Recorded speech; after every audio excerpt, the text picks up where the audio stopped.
You are listening to Pharmacy, IT, and Me, your informatics pharmacist podcast.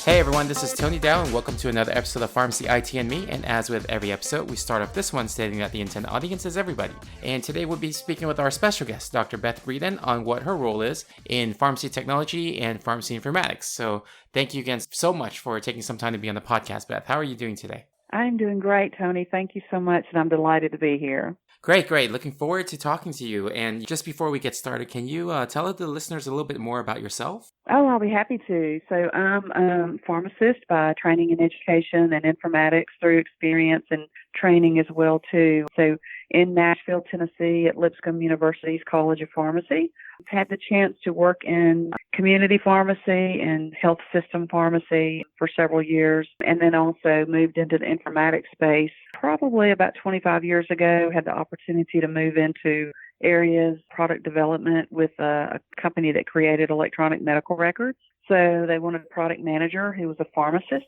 So that was a really unique opportunity to help navigate meaningful use and all the regulatory elements that were in play for the development of our EHRs, and then also develop, early elements of CPOE, EMR, barcoding, and just enhancing the pharmacy product in general. That led me to Lipscomb University. Opened a new College of Pharmacy there, and we have health informatics offerings. We have Masters of Health Informatics programs. We have residencies in informatics. And so really has given an opportunity to develop informatics opportunities there for our students, for our community. And that led me to where I am today. There's an associate professor and residency program director for a PGY2 informatics residency, and then also director of a Master's of Healthcare Informatics, and then the dual degree PharmD and Master's of Healthcare Informatics. Wow. So that program, the Masters of Healthcare Informatics, do you get a lot of Right. students who actually do the dual degree? We do, actually. We've had quite a bit of interest. We were the second college of pharmacy in the nation to offer that. We started that that program back in 2011. And we've just had some wonderful, wonderful students that have participated in that program and have graduated from the program and now are accepting our current students in their current roles. So it's really come full circle. We offer a certificate in healthcare informatics that the students can complete, and also a Master's of Healthcare Informatics. So we offer a couple of opportunities for them relative to their area of study. The Healthcare Informatics program, focuses mainly on information technology, health sciences, and business analytics. So they really get, competencies and skills across all those sectors. And it prepares them well for, what we feel is pharmacy informatics is foundational to any area of pharmacy in which they're going to practice. So that represents one area of our program. We have individuals as well, too, students that come from all those other sectors as well. So it's not unusual to have physicians and nurses with database analysts and programmers, chief information security officers, managers, product managers, and project managers. So we have all those sectors and more that are represented wanting to get, this advanced training and education in healthcare informatics. I was also curious that since you guys have that master's program, as for the healthcare informatics, and you also have a residency program in informatics. So one of the questions I usually get from students is should I do a master's, or should I do a certificate, or should I do residency? Since you kind of already have experience with all three of those, just being in charge of it or running the show on some of them, what's kind of your take? Exactly. Yeah, great question. That's a really great question. I get that from a lot of students as well, too. And so pharmacy students that are looking, and also current pharmacists who are out practicing. So what we really try to do is we offer students a path that can be very individualized and tailored to what they're looking for. And so, for instance, if a student is in the pharmacy program and they're interested, in advanced training and education, but they don't necessarily feel like they want to seek that certificate or the master's at that point, then we offer IPPEs and APPEs. We have student internships that they can participate in. We have coursework, both required and elective, in the PharmD program that relates to this. And also we've got research opportunities. So those are a few examples of the things that a student can do to get informatics training and education already within, their current program. IPPEs and APPEs are a great way to shadow and work with currently practicing healthcare informaticians and pharmacy informaticians. So I encourage all the students to do that as well too. Any IPPE and APPE that you're in, inquire and ask about the informatics elements that are in play. I mean, that could be the electronic health record, or that could be work on data analytics, or, the e-prescribing or opioid. I mean, it could really, as I mentioned earlier, it's foundational to any area in pharmacy in which you're going to practice. And then students sometimes will do that, and they'll develop an interest in informatics. And so at that point, then we discuss what they're looking for as far as the residency, as far as jobs right after the residency. And I've had students that have gone both pathways, that have, some have completed the certificate in informatics with the PharmD. They've gotten a really great job just after graduation. And oftentimes their company offers tuition reimbursement and will help them pay to come back and complete the master's. I have students who start the master's and complete it along with the PharmD. They want to make themselves more marketable for positions and or residencies. So as a residency director, I'm starting to see quite a few of the applicants that come to us with the dual degree already. So they've got that competency and skill and training, already as they've come into the residency. So really, I think there are pathways that students can take, across all these areas that I've mentioned, that will give them good exposure and then make them even more marketable, for these positions just after pharmacy school or the residencies, depending on which path they want to take. Awesome. Thank you for sharing that. And, I just want to go back to talking about you. And I was also wondering, for you, you had a lot of experience being a pharmacist before going into healthcare IT and pharmacy informatics. And what kind of pushed you or motivated you to move towards that route? Right. That's a great question as well, too. So when I graduated from pharmacy school, we really didn't have informatics even on the radar. And so I've always been interested in how our systems could kind of assist us, how we could gain efficiencies. I mean, I remember, vividly working 12-hour days in the hospital, and we had all the elements of the creatinine clearance formula and, formulas in our system, but yet, if we were going to calculate creatinine clearance, we had to do that usually by hand. And so it really made me wonder, why are we not having our systems not replace clinical judgment, but just really augment what we're doing in pharmacy and to be sort of an extra tool in our toolkit. And so that led me into more discussions around computers and some of the, the interfaces and things that are in play around, for instance, when you're connecting your pharmacy system to an automated dispensing cabinet and HL7, and I was able to gain competencies and skills in that. And then that very fortunately opened up doors to become a product manager with the company that created electronic medical records. And so the timing was super. I mean, it was just a huge, blessing to be able to be there at the time that meaningful use and that type of, regulatory elements were coming into play. We took our software through even CCHIT approval and then meaningful use accreditation so that, the software that we were utilizing could then be used for the hospital to get reimbursement, based on meaningful use stage 1 and stage 2. So it really, it was just really great timing. And I mean, so that pathway of, being interested in how our systems could help us gain efficiencies and working in health systems at the time really did open up some great doors for me. That's really cool. So nowadays, do you still practice in a setting where you are doing managing projects or doing anything like that, or are you fully in the academia, the teaching side of things right now? Yeah, so I'm in academia. As mentioned, I'm at Lipscomb's College of Pharmacy in those administrative roles and work with students. And, I have IPPE, APPE students on rotations and residents who are on rotation with me. And then also the administrative elements of working, with these various programs as well, too. So I manage those projects. I mean, all of those are, everything from not only the development and the implementation of new programs and new curricular offerings, but maintenance, accreditation, for those. At Lipscomb, we have 2 informatics residencies. We've got a shared informatics residency with Vanderbilt University Medical Center, and then we've also got and that's a PGY2 And we've also got a PGY 1 and 2 pharmacy informatics residency that is shared between Lipscomb and LifePoint Health, a local company that is a corporate center that owns hospitals across the nation. And so it really, gives an opportunity to not only remain working with students, working, in these areas, marketing the program, maintaining the program, but also it's just a fantastic team that we have there and a great opportunity for us all to work together toward those areas. So I'm very much still hands-on. I'm in the classroom, I'm teaching, but then I'm also, speaking, at different events and looking forward to opportunities to, continue to do that, to spread the word about pharmacy informatics. And one of the reasons that we feel I've got a great colleague there is in Kevin Clausen, Dr. Kevin Clausen, who's also our pharmacy informatics faculty, and he's also in the master's program with us as well.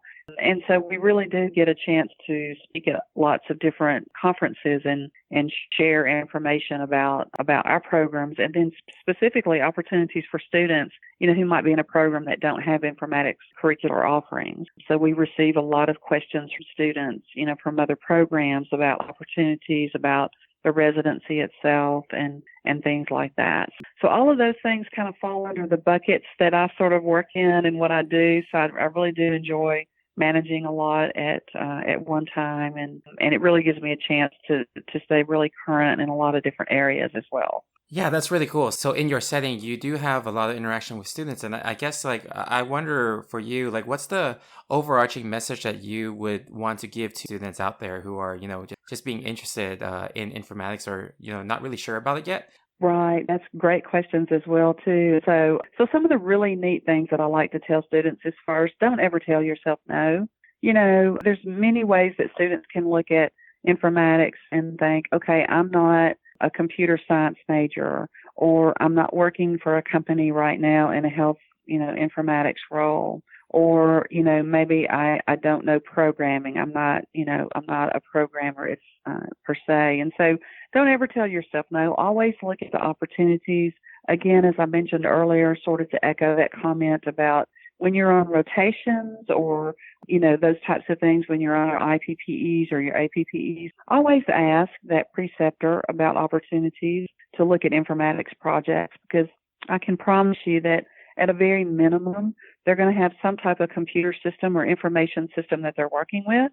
So that could be, you having a chance to work on a clinical decision support project, or maybe an e-prescribing project, or a workflow and barcoding project, even from community all the way to hospital. If you're interested in big pharma, we've got several of our graduates who work in the pharmaceutical industry, and there's tremendous opportunity in that space with a health informatics background. We've got, again, academia. It's another great place to consider, corporate world as well, and entrepreneurial, where we have students who have graduated and become CEOs and co-founders of companies. We have students who have started their own company. And so really maximize the opportunities where you are.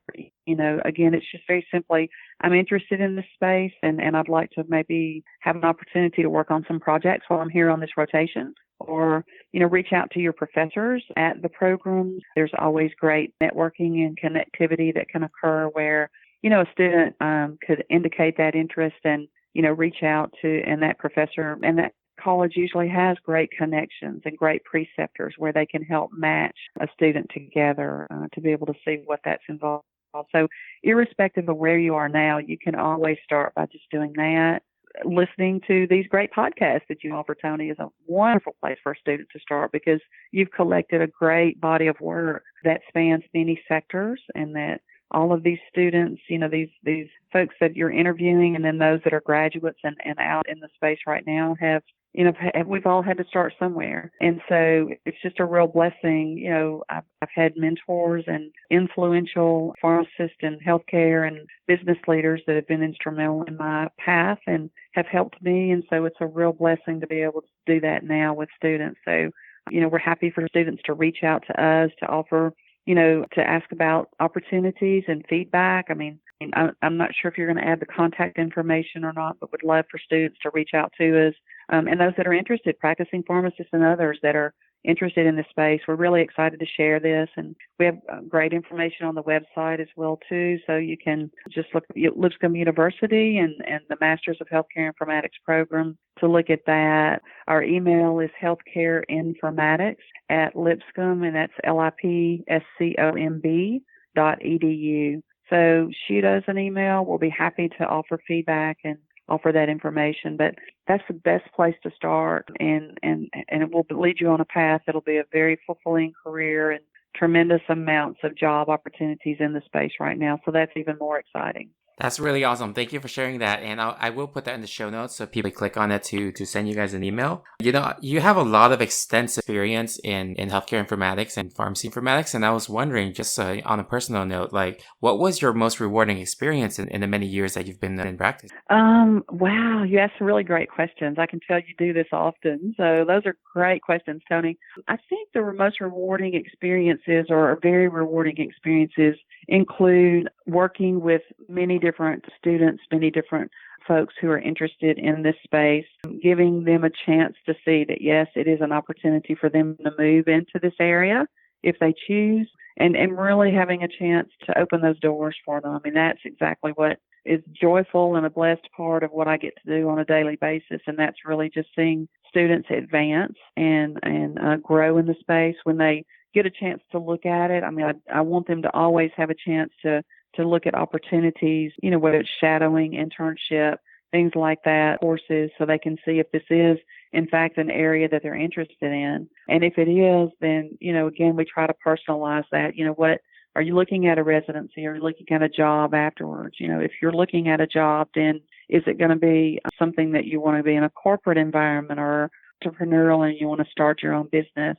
or you want to move into pharma? I mean, we've got wonderful students and graduates in all those areas and more. And so that's a super blessed part of what I get to do on a daily basis is just working and interacting with people, working with our patients. When we have a chance to show a patient how a mobile app works or how a wearable device works, and that makes their life easier and better. It may make them more compliant or adherent with their meds, and then they have better health outcomes. I mean, that's always a great, great result. And then I think, getting a chance to help, like when I was in development of these systems, getting a chance to help develop enhancements to the systems that would touch every patient that comes through that door or that interacts with that system. So, obviously, you can only see and work with so many patients in a day that you can have an impact with, which is wonderful. But if you can also, one of the things that led me into informatics is you can develop these systems that can enhance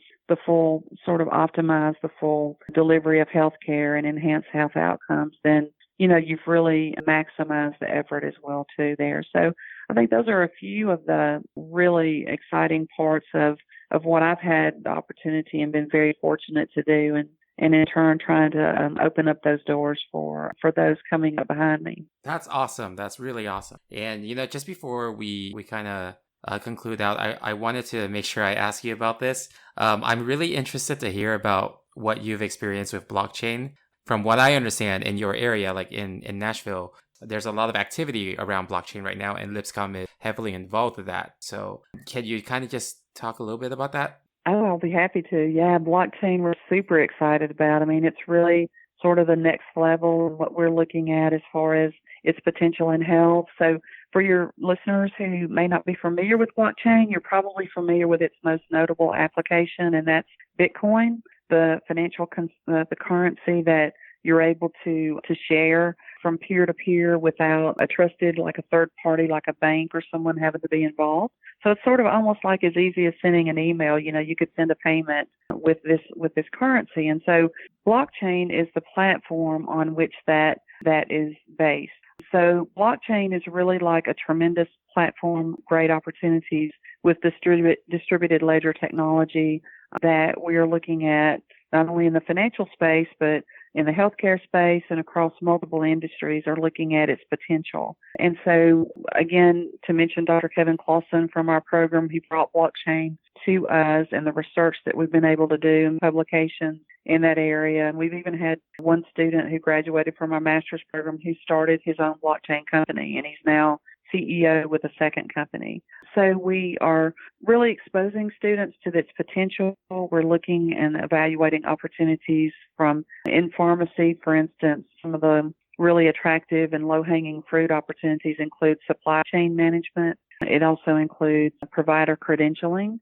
It's wonderful timing. We've just announced a collaboration that Dr. Clausen headed up with Good Shepherd Pharmacy in Memphis. And that pharmacy provides medications for underinsured and uninsured patients. So we really do want to make these opportunities available for patients, all patients, to receive their meds. And so Dr. Phil Baker started that company and is one of the co-founders of it. And so he has a wonderful team there with him working on that, on some of those projects. And so Phil felt really strongly about the wastage of certain medications, particularly chemo meds.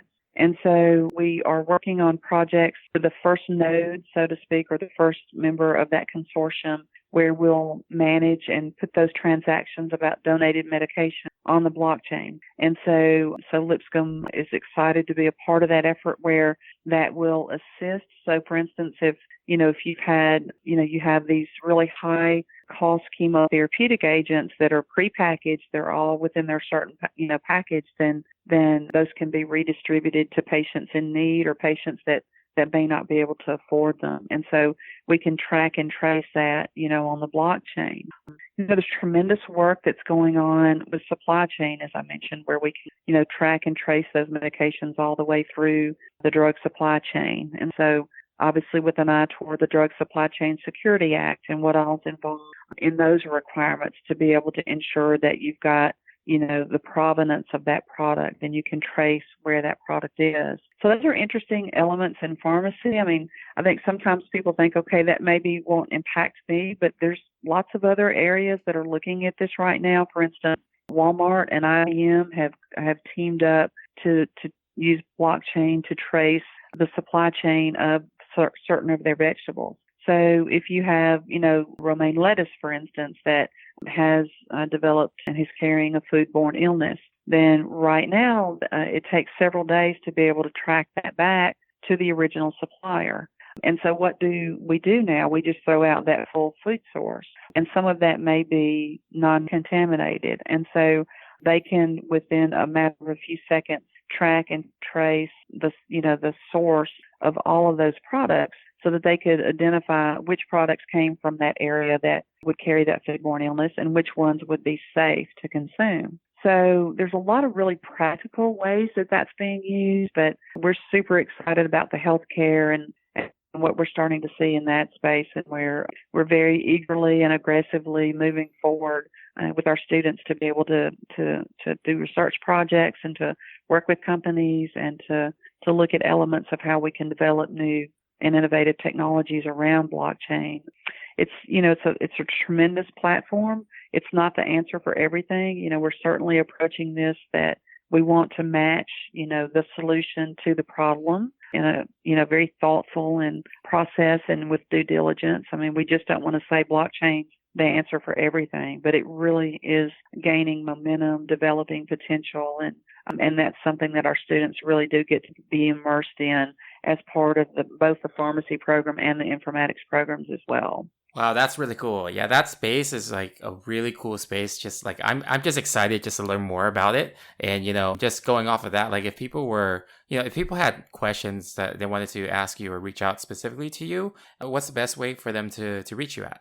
Right. So we've got information on the web as well too. So under Lipscomb University College of Pharmacy Informatics, the healthcare informatics. So we've got information there. We've also got our email if they want to email us directly. So that's, again, all one word, healthcareinformatics@lipscomb.edu. So that would be a great place to reach out to ask information about that as well. We've got several publications that are available as well too in different publications. So you can look under Dr. Kevin Clausen, and then I'm Dr. Beth Breeden. So we've got publications and some different materials that are out there currently as well. Also, if you're looking specifically, for blockchain, there's some wonderful opportunities for reading and for YouTube as well too. So different TED Talks and things that you can look at there as well too. So IBM has a wonderful blockchain page. Also, we partner with a blockchain healthcare startup in Nashville known as Hash Health, and that's HASHED Health. And they've got a tremendous resource page on blockchain and the work that they're doing. One of the projects that we were excited to partner with them on was provider credentialing. So to be able to put all the credentials for healthcare providers on the blockchain so that those pieces of information could be easily verified and tracked pretty quickly. If any of you have worked in the hospital space before, so as you get credentialed and then re-credentialed each year, that's quite a project. And so there's a lot of work that's going on in that space around the provider credentialing. And we even put our graduates in the pharmacy and healthcare informatics program, their graduation credentials on the blockchain, so that if an employer wanted to reach out and confirm that they, received the PharmD degree or the Master's of Healthcare Informatics degree, that could be confirmed for, really quickly through that information. So those are great ways to look at that opportunity. I mean, you may work for a company currently that's involved in that. I mean, there's a great amount of work that's going on with a collaboration. The Synaptic Health Alliance is another one. That's a collaboration between, Optum and several companies that have been involved in provider credentialing and just trying to make that something that is easier. And these companies are all working together on that. And Humana's involved in that, Multiplan, Ascension. I'm recalling Aetna as well too, United Healthcare. So all of these companies said, why don't we just manage one central repository that would hold this information about our providers? And so that is that Synaptic Health Alliance. And so you may well be working for a company that's already in this space and already looking at some of that work. So those are just a few of the places that you could dive in and get more information on that as well too. So it's just a great time to be looking at this area. So I really encourage you to do that and be excited to share any other information that would be helpful on that front. Awesome. Thank you for all that information. I'll be putting a link to everything that I can find links for into our show notes so that people can just navigate quickly. Fantastic. That'll be great. That'll be wonderful. To be respectful of your time, I'd like to thank you again for taking some time out of your busy day to be on the show. Oh, Tony, it's been a delight. It's just been a real honor to join the show with you, and I want to wish your listeners a wonderful day. Again, please do take a look at this space, and please do avail yourself of these opportunities because there's a lot that is available currently, and just delighted to share a few moments with you and share some of the information that we're seeing of interest today in this area. All right, if you guys like this episode, you can subscribe and rate us on iTunes, Stitcher, Google Play, or any of your other favorite podcasting services. You can also follow us on social media on Twitter or Facebook at PharmacyITme, or on Instagram at Pharmacy Informatics, or by emailing me at tony@pharmacyitme.com. Thank you again for listening, and I'll see you on the next episode of Pharmacy ITme. And remember, technology is the tool, patient care is the goal.